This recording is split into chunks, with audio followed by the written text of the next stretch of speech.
मंटो की कहानियों पर जब भी बात होती है, तो सबसे पहले लोगों का ध्यान मंटो पर हुए अश्लीलता के मुकदमों पर जाता है और मेरी दृष्टि में मंटो की कोई कहानी अश्लील थी ही नहीं। तो आज के परिप्रेक्ष्य में अगर हम देखें, तो मंटो की कहानियाँ बिल्कुल साफ-सुथरी दिखाई पड़ेंगी और मंटो की ये जो कहानियाँ हैं, जिन पर मुकदमे चले या मंटो का जो विषय रहा कहानियों का, अगर हम उसे बहुत ध्यान से देखें तो पाएंगे कि मंटो ने केवल और केवल एक इंटेंसिटी के साथ, एक शिद्दत के साथ जो उनके अंदर आक्रोश है, जो उनके अंदर गुस्सा है, उसी को अभिव्यक्त किया है।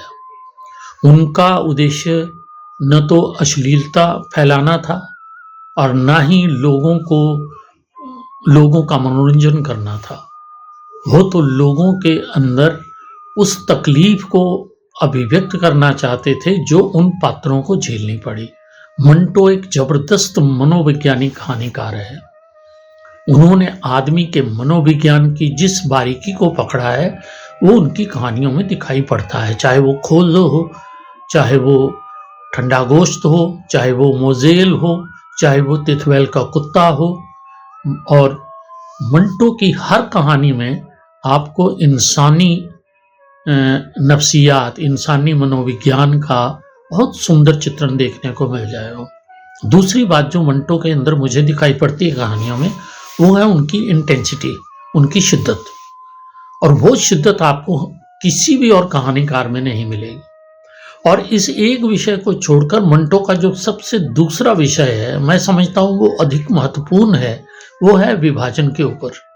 मंटो का गुस्सा, मंटो का आक्रोश, मंटो की नाराजगी और मंटो की तकलीफ जितनी आपको विभाजन के बारे में उनकी कहानियों में मिलेगी, आपको कहीं और नहीं मिलेगी।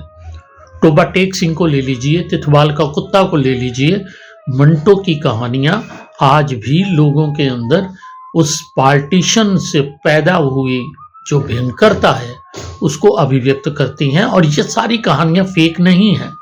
स्याह हाशिए के छोटे छोटे जो कहानियां हैं, जिनको लघु कथाएं कह लो या मंटो के जुमले कह लो, उनमें पार्टीशन का जो मंटो का दर्द है वो पूरी शिद्दत से उभरा है।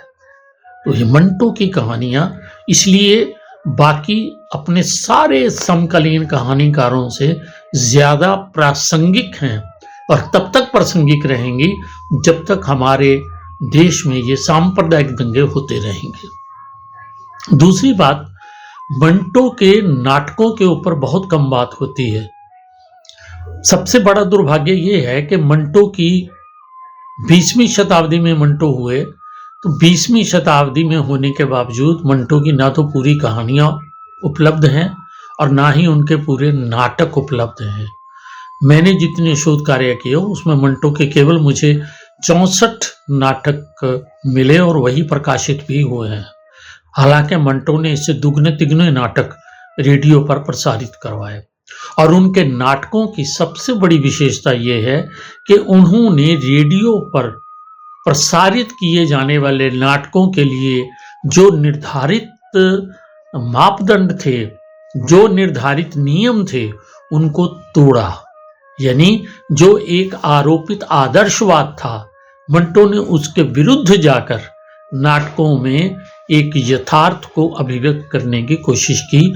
यदि हम मंटो के नाटकों को, उन रेडियो नाटकों को पढ़ें, तो हमें ये बात बहुत आसानी से दिखाई पड़ जाएगी। और मंटो के कुछ नाटक ऐसे हैं जिन्हें बड़ी आसानी से मंचित भी किया जा सकता है।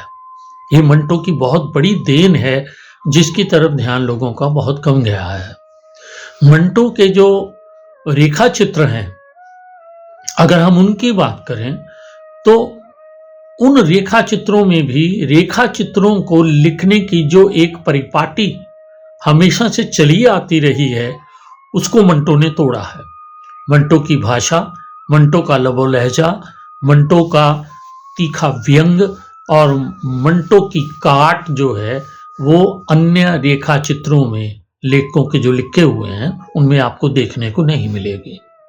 मंटो अपने आप में एक अद्भुत लेखक है जिसकी रचनाओं पर अभी तक पूरी तरह से ईमानदारी से काम नहीं हुआ है, उस पर होना चाहिए और उसके ऊपर बातचीत भी होनी चाहिए। ढूंढा जाना चाहिए। अभी मंटो की बहुत सी कहानियां हैं जो अनुपलब्ध हैं। मेरा शोध कार्य कहता है कि मंटो की 274 कहानियां हैं। अभी उनमें से कितनी मिलती हैं, ये बहुत कम कहानियां हिंदी में प्रकाशित हैं, तो उनको ढूंढा जाना चाहिए, उनको प्रकाशित होना चाहिए और मंटो के नाटकों की भी खोज होनी चाहिए। तो रेडियो स्टेशंस से इन चीज़ों का पता लगाया जा सकता है। दुर्भाग्य ये है कि मंटो के ऊपर ध्यान लोगों का अब गया है। पहले मंटो का नाम लेकर उससे पीछा छुड़ाने की कोशिशें होती रही हैं और ये एक शायद षड्यंत्र का ही हिस्सा रहा होगा।